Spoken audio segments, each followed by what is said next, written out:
कक्षा में अपने ऑनलाइन चैनल पे आपका बहुत बहुत स्वागत करता हूं। आज हम विद्युत धारा में या आपका धारा विद्युत में क्या पढ़ने वाले हैं, आपके सेलों का समांतर क्रम संयोजन। लास्ट लेक्चर में भी हमने पढ़ा था, लेकिन वो असमान सेलों का समांतर क्रम संयोजन हमने देखा था। अब हम बात कर रहे हैं एक समान सेलों का समांतर क्रम संयोजन की बात कर रहे हैं। ठीक है, तो अगली हेडिंग लिखेंगे एम एक समान, एन भी लिख सकते हो, एम भी लिख सकते हो। एम एक समान सेलों का समांतर क्रम संयोजन। ठीक है, एम सेलों का समांतर क्रम संयोजन, इसकी बारे में अपन बात कर रहे हैं। ठीक है, तो माना कि एम एक समान सेल जिसमें प्रत्येक का विद्युत वाहक बल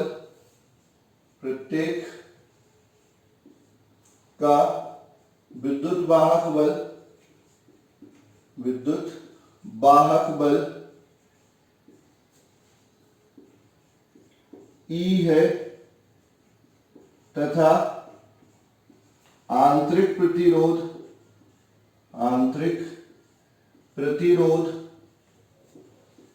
स्मॉल r है,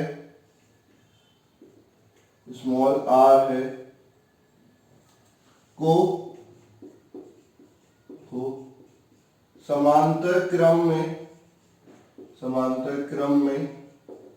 जोड़ा जाता है तथा इस संपूर्ण संयोजन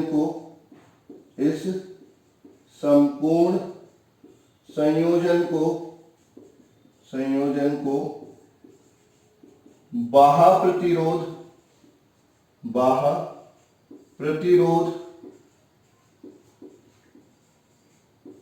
कैपिटल R के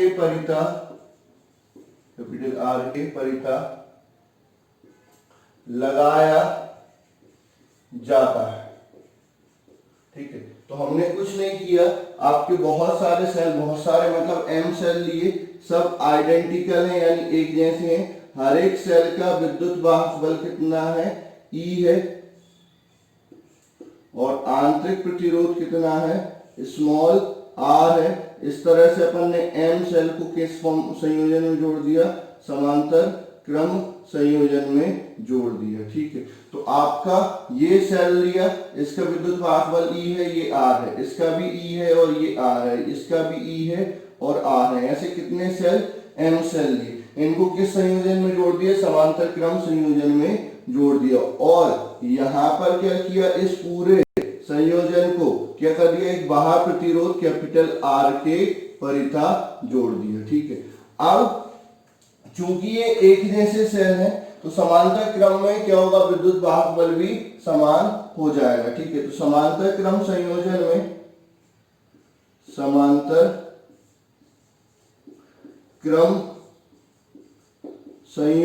में विद्युत वाहक बल समान होगा।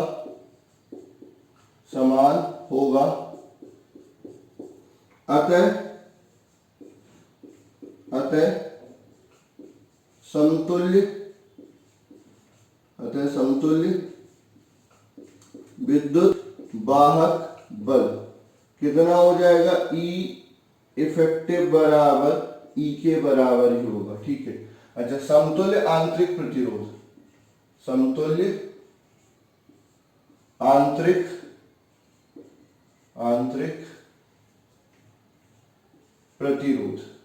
ठीक है, समतुल्य आंतरिक प्रतिरोध क्या हो जाएगा बेटा, फॉर्मूला लगाएंगे। आंतरिक प्रतिरोध किस क्रम में जुड़े हैं, समांतर क्रम संयोजन में। समांतर क्रम संयोजन में क्या हो जाएगा, 1/r इक्विवेलेंट बराबर 1/r प्लस 1/r कितने टाइम्स, m टाइम्स। ठीक है, तो यहां से 1/r इक्विवेलेंट क्या हो जाएगा आपका, एम अपॉन आर, ठीक है। तो यहाँ से आर इक्विवेलेंट आपको मिल जाएगा आर बाय एम, ठीक है। ये आपका समतुल्य आंतरिक प्रतिरोध हो गया, ठीक है। अब समतुल्य परिपथ, समतुल्य परिपथ, ठीक है। तो आपका क्या होगा, एक सेल होगा जिसका विद्युत वाहक बल E हो जाएगा, उसका आंतरिक प्रतिरोध R बटे M हो जाएगा, ठीक है, जिसको बाह्य प्रतिरोध के परितः लगा दिया गया, जिसका मान क्या है, कैपिटल R है, ठीक है। अब परिपथ में प्रवाहित होने वाली धारा, परिपथ में प्रवाहित होने वाली धारा, ठीक है। तो क्या हो जाएगा आपका, I बराबर कुल विद्युत वाहक बल, कुल विद्युत वाहक बल बटे कुल प्रतिरोध, कुल प्रतिरोध, ठीक है। तो यहां से क्या हो जाएगा, I बराबर कुल विद्युत वाहक बल हो गया E, कुल प्रतिरोध क्या हो जाएगा, ये दोनों श्रेणी क्रम में हो गए, तो R plus R by m, थोड़ा सॉल्व कर लो तो I बराबर क्या हो जाएगा, M ऊपर पहुंच जाएगा, नीचे M कैपिटल R हो जाएगा प्लस स्मॉल r, ये हो जाएगा आपका धारा का मान हो जाएगा, ठीक है। केस फर्स्ट अपन बात करते हैं, स्थिति फर्स्ट क्या होता है, यदि स्मॉल r कैपिटल R से बहुत छोटा हो तो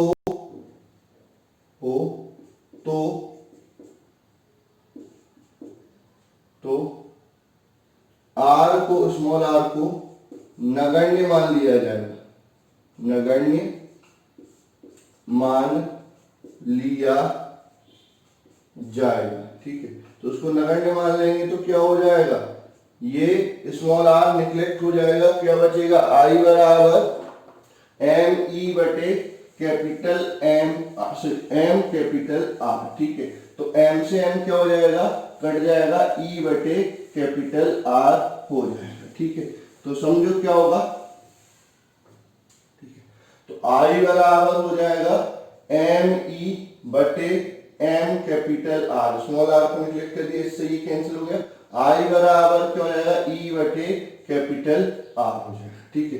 केस सेकंड की बात करते हैं, केस सेकंड क्या बोलता है, यदि कैपिटल R स्मॉल r से बहुत छोटा हो तो M कैपिटल R को नगण्य मान लिया जाएगा, ठीक है।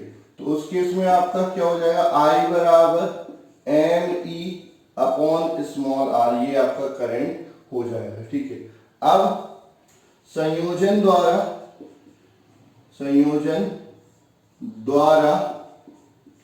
बाह्य प्रतिरोध को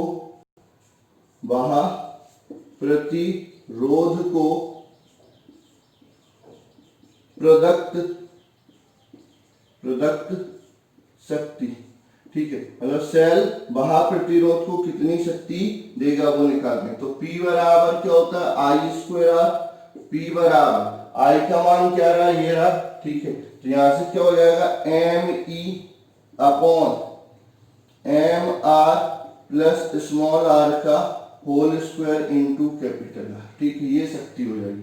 अब अधिकतम शक्ति के लिए, अधिकतम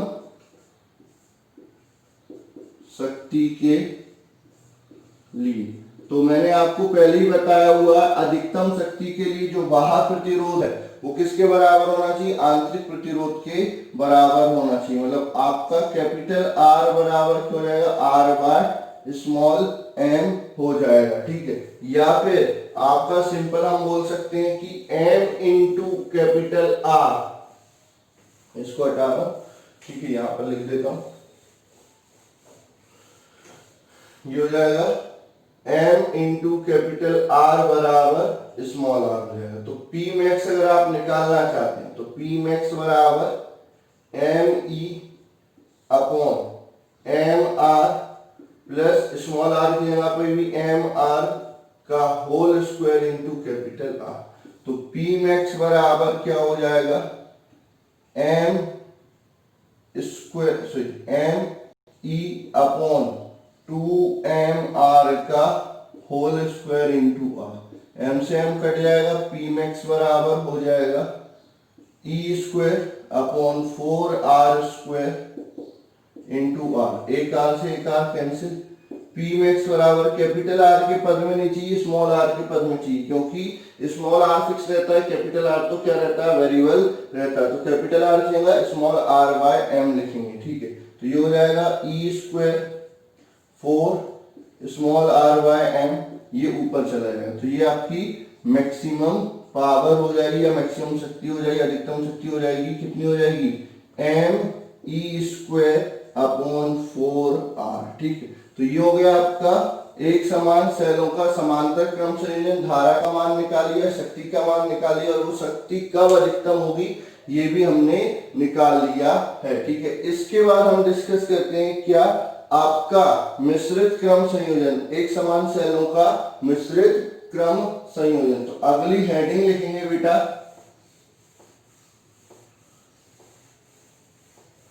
अगली हेडिंग लिखेंगे एक समान सेलों का, एक समान सेलों का मिश्रित क्रम संयोजन। आपको क्या निकालना है, मिश्रित क्रम संयोजन को हल करना है, ठीक है।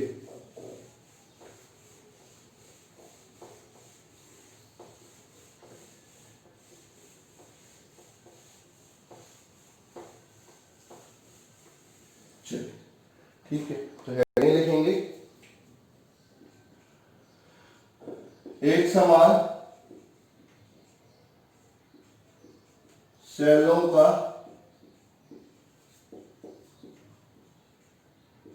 मिश्रित क्रम संयोजन, ठीक है। इसमें लिखेंगे माना कि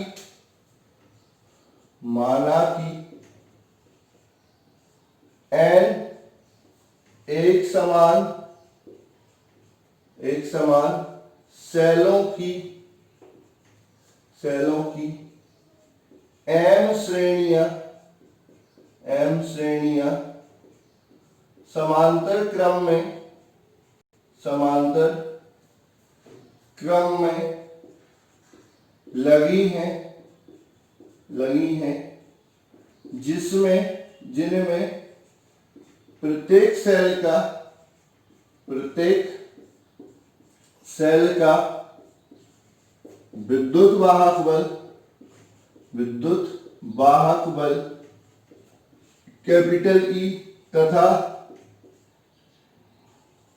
आंतरिक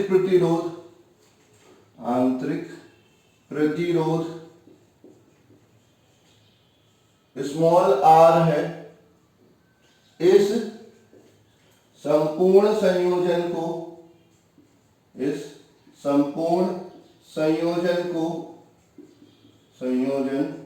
को बाह्य प्रतिरोध कैपिटल आर के परिता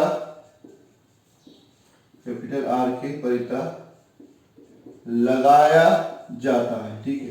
तो हमने क्या किया, कुछ नहीं किया, m श्रेणियां ली, हर श्रेणी में कितने सेल है, n सेल, मतलब एक श्रेणी, मान लो ये आपकी एक श्रेणी हो गई, इसमें कितने सेल हैं आपके, n सेल है, ठीक है। कितने सेल हैं, n सेल है, ठीक है। प्रत्येक सेल का विद्युत वाहक बल E, आंतरिक प्रतिरोध R, ठीक है। ऐसी कितनी श्रेणियां ली, m श्रेणियां ली, ठीक है। कितनी श्रेणियां ली, m श्रेणियां ले ली, ठीक है। ये एक और श्रेणी हो गई, ठीक है।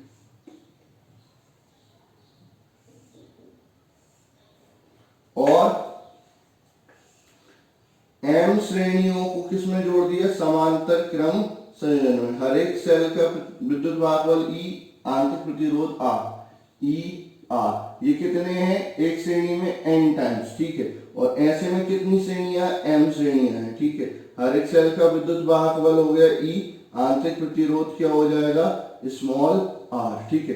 इन सबको समांतर क्रम संयोजन में लगा दिया और इस संपूर्ण संयोजन को क्या किया, एक बाह्य प्रतिरोध कैपिटल R के परितः लगा दिया, ठीक है।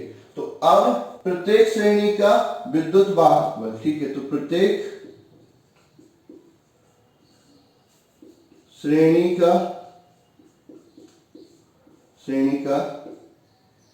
प्रभावी विद्युत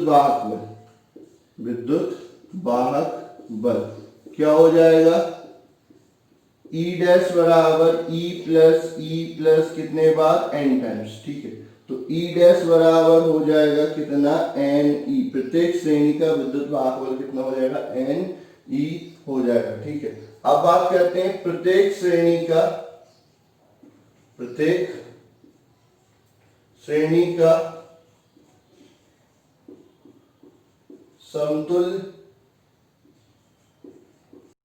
समतुल्य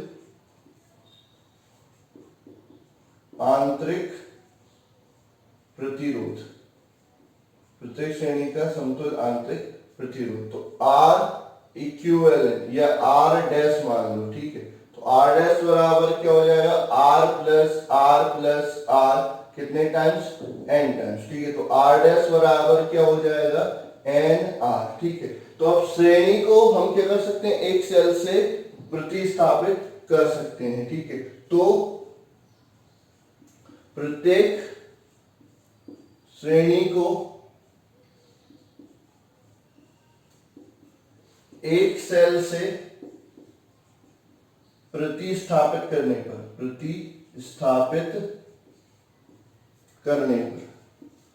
ठीक है। तो क्या हो जाएगा, आपने जहां श्रेणी लगाई थी वहां पर केवल एक सेल लगेगा, ठीक है।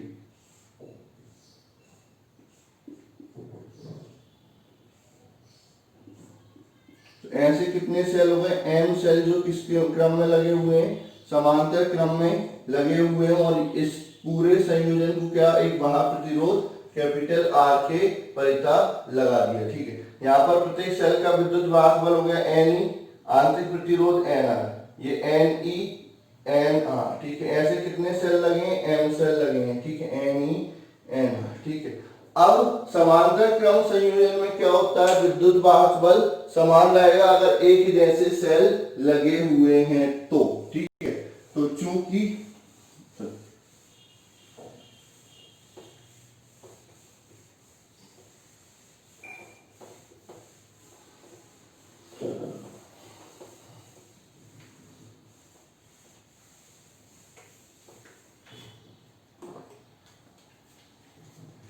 ठीक है, यहां पर आपका आएगा एक समान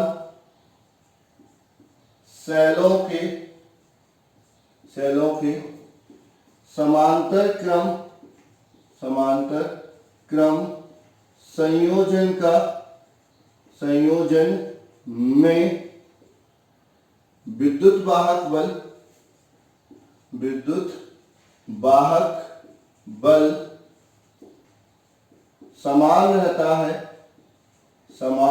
रहता है,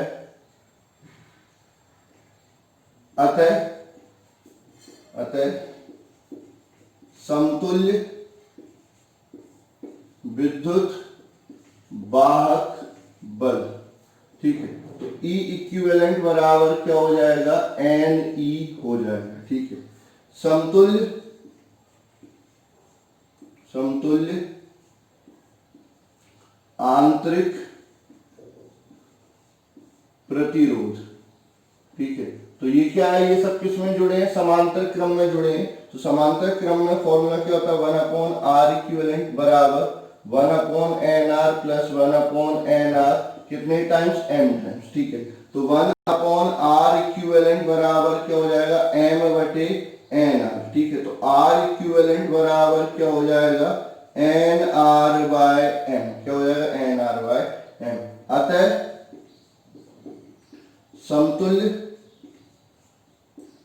समतुल्य परिपथ ठीक है। तो समतल परिपथ क्या हो जाएगा आपका, एक सेल हो जाएगा, ठीक है, जिसका विद्युत वाहकबल एन ई हो गया, आंतरिक प्रतिरोध एन आर बाय एम हो गया। इस सेल को एक बाह्य प्रतिरोध कैपिटल आर के परिता लगा दिया, ठीक है। अब परिपथ में विद्युत धारा बराबर कुल विद्युत वाहक बल बटे कुल प्रतिरोध। तो यहां से आपका क्या हो जाएगा, I बराबर कुल विद्युत वाहक बल हो गया एन ई बटे कुल प्रतिरोध r plus N r by m, ठीक है। ये रह जाएगा तो I बराबर एन एम ई बटे m are plus N r, ये आपका धारा का मान हो जाता है, ठीक है। ये क्या हो जाता है, धारा का मान हो जाता है। और इसमें केस फर्स्ट आएगा, यदि स्मॉल आर कैपिटल आर से बहुत छोटा हो तो एन आर को नगण्य मान लिया जाएगा, ठीक है। एन आर को क्या कर लेंगे, नगण्य मान लिया जाएगा, ठीक है। तो जैसे ही एन आर को नगण्य माना, ठीक है, तो आपका जो धारा का मान है, ठीक है, जो धारा का मान है वो क्या हो जाएगा, इसको हटा देता हूं, ये बचा हुआ है,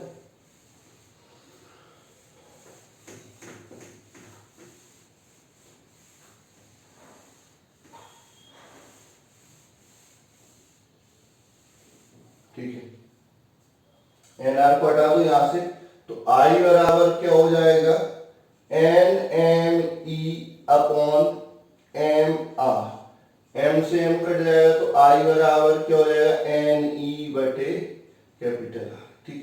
केस सेकंड की अपन बात कर लेते हैं। केस सेकंड क्या बोलता है, यदि कैपिटल आर स्मॉल आर से बहुत छोटा हो तो क्या हो जाएगा, एम आर को नगण्य मान लिया जाएगा, एम आर को नगण्य मान लिया जाएगा, ठीक है। तो एम आर को नगण्य कर दो, तो एम आर को नगण्य करोगे तो आई बराबर क्या हो जाएगा, N M E upon n r, n से एन कट जाएगा तो आई बराबर क्या हो जाएगा, एम ई अपॉन आर, ठीक है। अगला आएगा संयोजन द्वारा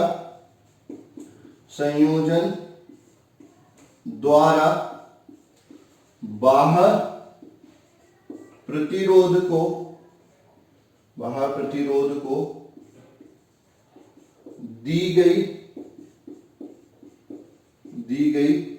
शक्ति, ठीक है। मतलब आपका ये संयोजन बाह्य प्रतिरोध को कितनी शक्ति देगा, ये अपन वो निकाल रहे हैं। तो P बराबर क्या हो जाता है, आई स्क्वायर आर, P बराबर क्या हो जाता है, आई स्क्वायर आर।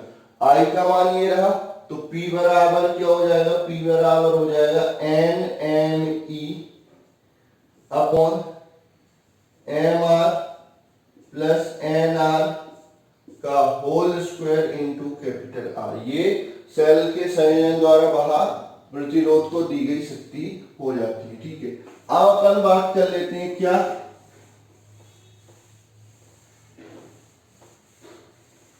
अधिकतम शक्ति के लिए क्या आवश्यक शर्त होती है, ठीक है। अगली हेडिंग लिखेंगे, अधिकतम शक्ति के लिए, अधिकतम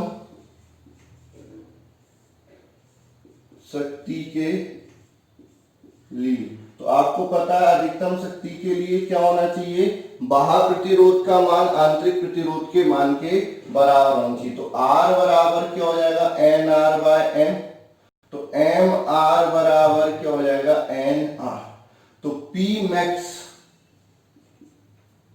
अधिकतम शक्ति क्या हो जाएगा, P मैक्स आपका एन एम ई अपॉन नीचे क्या हो जाएगा एम आर, ऐसा कैसा, एन आर की जगह एम आर का whole square into capital r. ठीक है, तो पी मैक्स बराबर n M E upon 2mr का whole square into capital r. इससे ये कैंसिल, पी मैक्स बराबर एन स्क्वायर ई square upon 4r square into r, r से आर कट जाएगा। अब पी मैक्स बराबर हो गया क्या, n square E square upon 4 capital are, ये आपका अधिकतम शक्ति हो गई। लेकिन आपका जो कैपिटल आर है वो परिवर्तित होता है, आपका आंतरिक प्रतिरोध फिक्स होता है। तो कैपिटल आर की जगह पर ये मान रख दो, तो पी मैक्स बराबर हो जाएगा N square E square 4nr by M, N से एन कट जाएगा, एम ऊपर चला जाएगा, तो पी मैक्स का सूत्र क्या हो जाएगा, N M e square upon 4 small r. ये आपका अधिकतम शक्ति हो जाएगा किसमें, मिश्रित क्रम संयोजन में। ठीक है, तो सेलों का संयोजन आपका खत्म हो गया। अब अपन बात कर लेते हैं विभव मापी की। मैं आपको केवल विभव मापी बताऊंगा, विभव मापी होता क्या है, उसका रचना क्या होता है, उसका सिद्धांत वगैरह अपन अगले लेक्चर में डिस्कस करेंगे। तो आज तो केवल विभव मापी समझ लो कि विभव मापी होता क्या है। ठीक है, तो ये हटा दूं, अगली हेडिंग लिखेंगे विभव मापी।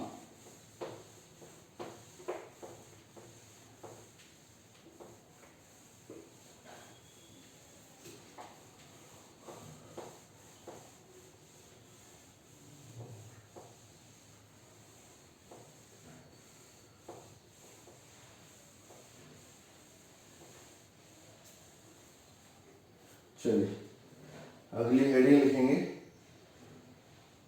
विभव मापी। क्या होता है विभव मापी, ऐसी युक्ति जिसकी सहायता से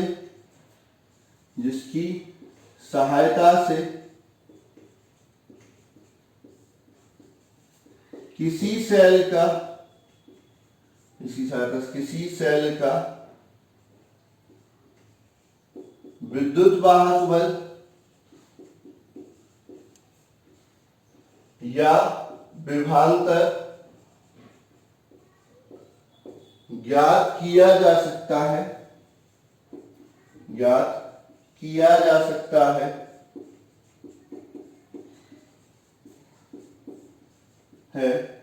उसे विभव मापी कहते हैं। ठीक है, तो आपका क्या होता है, विभव मापी क्या होता है, ऐसी युक्ति जिसकी सहायता से अपन क्या करते हैं, किसी सेल का विद्युत वाहक बल या विभवांतर ज्ञात करते हैं, उसे विभव मापी कहते हैं। इससे और भी बहुत सारी चीजें कर सकते हैं, किसी सेल का आंतरिक प्रतिरोध निकाल सकते हैं और ये सब निकाल सकते हैं, ये विभव मापी कहलाता है।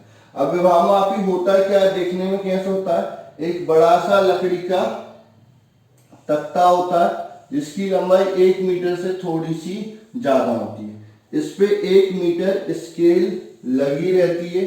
ठीक है, ये इस तरह से मीटर स्केल यहां पर लगी होगी। ठीक है, और इस पे एक लंबा तार लेते हैं। ठीक है, लंबा तार किसका बना होता है, कॉन्स्टेंट और मैग्नीन का बना होता है। क्यों बना होता है वो बाद में बताऊंगा। ठीक है, तो एक लंबा तार लेते हैं जो किसका बना होता है, कॉन्स्टेंट और मैग्नीन का बना होता है, जिसकी लंबाई 6 से 10 मीटर तक होनी चाहिए। जितनी ज्यादा लंबाई होगी उतना अच्छा रहता है। ठीक है, तो लंबा तार लेते हैं जिसकी लंबाई 6 से 10 मीटर तक होती है, उसको यहाँ पर हम बांधते हैं। ठीक है सर, ये तो 1 मीटर के आसपास ही है, तो इस पे कैसे बांधेंगे, देखो क्या करते हैं, यहाँ पर बहुत सारी स्ट्रिप लगी रहती है, तो इस मीटर स्केल के पैरेलल इसको बांधा जाता है। ठीक है, यहाँ पर आया, यहाँ पर स्ट्रिप के चारों ओर घुमाकर उसको क्या ले आते हैं, इधर ले आते हैं। फिर यहाँ पर आया, यहाँ पर इसको चारों ओर घुमा के फिर इधर ले जाते हैं। थोड़ा सा ये डायग्राम आप अच्छे से बना लेंगे। ठीक है, ये इस तरह से होता है। ठीक है, फिर यहां पर देखने में लगता है ये सभी तार कैसे कसे हुए हैं, समांतर क्रम में कसे हुए हैं, जबकि ये क्या होते हैं, श्रेणी क्रम में लगे रहते हैं, क्योंकि एक के बाद एक स्टार्ट हो रहा है और ये इस तरह से आता जाता है। ठीक है, तो ये आपका 10 मीटर का तार हो जाता है। यही आपका क्या कहलाता है, पोटेंशियोमीटर यानी विभव मापी कहलाता है। तो सर इससे कैसे अपन विद्युत वाहक बल और धारा का विभवांतर का मापन करते हैं? इसमें दो परिपथ बनाते हैं। एक प्राथमिक परिपथ जिसमें हम ज्यादा विभव की बैटरी लगाते हैं, किसकी सहायता से रियोस्टेट यानी परिवर्ती प्रतिरोध की सहायता से और कुंजी की सहायता से। ये आपका प्राथमिक परिपथ हो गया। द्वितीयक परिपथ में जो आपको जिस सेल का विद्युत वाहक बल या विभवांतर ज्ञात करना है वो लगाते हैं। वो इस तरह से लगाते हैं कि दोनों के धनात्मक सिरे, ये प्राथमिक परिपथ के धनात्मक सिरा और द्वितीयक परिपथ के धनात्मक सिरा एक ही बिंदु पर, हाँ ठीक है, और ऋणात्मक सिरा को धारा मापी से क्या कर देंगे, जोड़ देंगे, और धारा मापी का जो दूसरा सिरा है उसको जॉकी से जोड़ के यहाँ पर संतुलन बिंदु निकालेंगे। संतुलन बिंदु क्या होता है, वो बिंदु जिस पर आपका इसमें कोई विक्षेप या कोई धारा प्रभावित नहीं हो रही। तो उस केस में इसका जो विद्युत वाहक बल होगा इसके विभवांतर के बराबर हो जाएगा, यानी आपका जो E होगा वो अनुक्रमानुपाती हो जाएगा किसके, L के। अब ऐसा हर जगह नहीं बनाते, तो ये लंबा तार है, इसको परिपथ को शॉर्ट बनाने के लिए क्या करते हैं, एक लंबा तार लगा दिया AB, ठीक है, ऊपर क्या बना देते हैं, प्राथमिक परिपथ बना देते हैं, ठीक है, E0 रियोस्टेट RH, ठीक है, कुंजी के, ये प्राथमिक परिपथ। द्वितीय परिपथ में जिसका सेल का विद्युत वाहक बल निकालना वो सेल लगाएंगे, धारा मापी लगाएंगे, जॉकी लगाएंगे, ये आपकी संतुलन लंबाई हो जाएगी L, ठीक है। तो ये इस परिपथ को इस तरह से परिवर्तित कर देंगे। तो ये होता है आपका विभव मापी। अब अपन बात करेंगे ये किस सिद्धांत पर कार्य करता है, इसके अनुप्रयोग क्या है, ठीक है, और भी क्या क्या चीजें इसके बारे में होती हैं। तो ये सारी चीजें अपन अगले लेक्चर में डिस्कस करेंगे। तो आज के लिए बस इतना ही, मिलते हैं अगले लेक्चर में, धन्यवाद।